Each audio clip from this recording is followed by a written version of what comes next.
તો મિત્રો પોચ એવી ભૂલો જે શાકભાજીના વેપારમાં લોકો કરે છે. 90 થી 95% લોકો આ પોચ ભૂલો કરે છે, જેના કારણે એમને સારો નફો મળતો નહીં અને વારે ઘડીએ એમને નુકસાનનો સામનો કરવો પડે છે. બરાબર, તો એ પોચ કઈ ભૂલો છે એ આપણે વિડીયોમાં વાત કરીશું.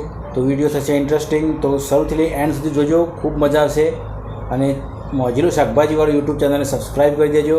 બરાબર, કારણ કે આના પર તમને શાકભાજીના ભાવ પણ જાણવા મળશે અને આ બધા મહત્ત્વપૂર્ણ માહિતીના વિડીયો પણ તમને આના પર મળી રહેશે. બરાબર, તો ચાલો આજનો વિડીયો શરૂ કરી લઈએ.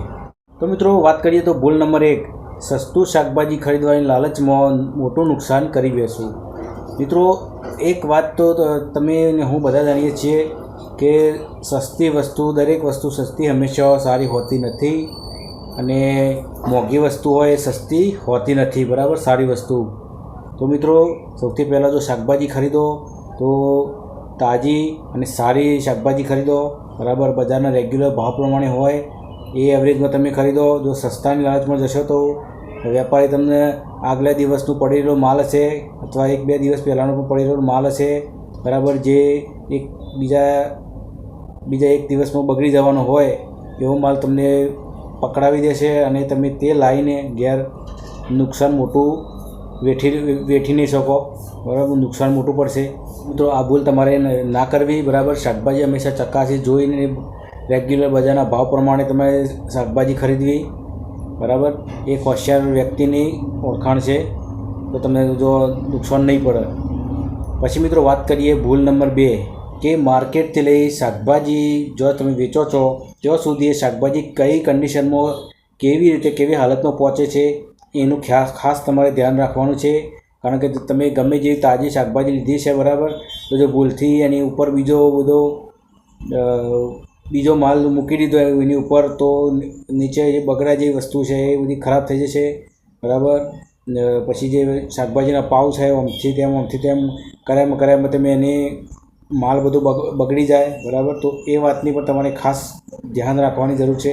મિત્રો આ નાની બાબતો મોટું નુકસાન તમને લાવી શકે છે, એટલા માટે હું તમને અવેર કરવા માટે આ વિડીયો બનાવું છું. બરાબર, લોકો આ બધી વાતો તમે લોકો જાણો જ છો પહેલેથી જ. બરાબર, પણ નાની ભૂલોમાં મોટું નુકસાન તમે વેઠી નહીં શકો.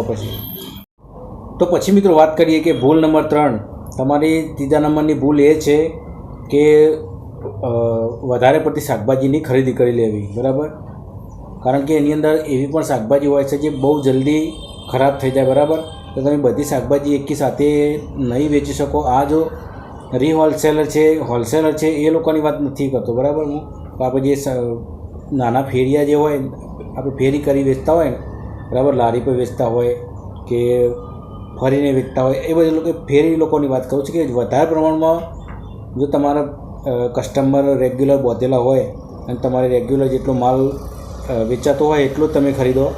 બરાબર, એનાથી વધારે લાવશો તો અમુક બધી શાકભાજી સાચવી રાખવી એ બહુ કાઠું હોય છે. બરાબર, તો એમાં ચાન્સ અગર તમારે જો તમે 100% વધારે પ્રમાણમાં શાકભાજી ખરીદી તો એમાંથી 25-30% શાકભાજી બગડી જશે. બરાબર, તો આ પણ તમારી મોટી ભૂલ છે કે વધારે પ્રમાણમાં તમારે શાકભાજીની ખરીદી ના કરવી. બરાબર, પછી મિત્રો વાત કરીએ ભૂલ નંબર 4, જે ખાસ કરીને લગભગ 90-95% લોકો આ ભૂલ કરી છે. બરાબર, તો એમના માટે ખાસ છે કે વધારે ભાવ લેવાની લાલચમાં શાકભાજીનો બગાડ થવો. બરાબર, તમે વધારે ભાવ લેવાની લાલચમાં થોડું બગડે જાય એમ તમે ફેંકી દો, થોડું બગડે જાય એમ ફેંકી દો. એમ તમને એવું લાગતું છે કે મને વધારે ભાવ મળે છે. બરાબર, પણ બાજુમાં તમે વધારે જે ભાવ લેશો ને એ પ્રમાણે બાજુમાં તમારું નુકસાન થતું જાય છે. કોઈ બી શાકભાજી, ડુંગળી, બટાકા અને અમુક એવી શાકભાજી સિવાય આ લીલી શાકભાજી બધી એવી છે ને કે બહુ જલ્દી ખરાબ થઈ જાય. તો તમે હું બધા જાણીએ. બરાબર, તો વધારે ઊંચો ભાવ લેવાની લાલચમાં એને વધારે ટાઈમની સંગ્રહ ના કરી રાખવો. બરાબર, ટાઈમસર એને વેચી દેવી અથવા ઓછી ખરીદી કરવી. તો આ તમારી બહુ મોટી ભૂલ છે. તો આ ભૂલને પર તમારે સુધારવી જોઈએ. હવે વાત કરીએ ભૂલ નંબર 5 અને સૌથી મોટી ભૂલ. તો મિત્રો પાંચમા નંબરની ભૂલની વાત કરીએ તો એ છે કે એક બાજુ શાકભાજી વેચી જવું અને બીજા હાથે એ પૈસાનો પાણીની જેમ ખર્ચ કરી જવું. બરાબર, તો આમાં તમે તમારી જે પ્રોપર તમારી શાકભાજી ખરીદવાની જે રોજી પૂંજી છે, જે મૂડી, બરાબર, તમે એને ખોઈ બેસશો.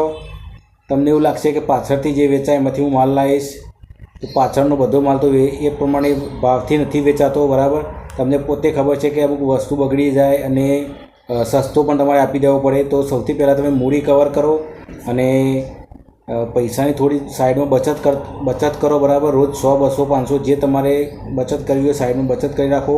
બધા પૈસા વેચી દોઢેમાં એક બાજુ વેચી જઈને બીજી સાઈડે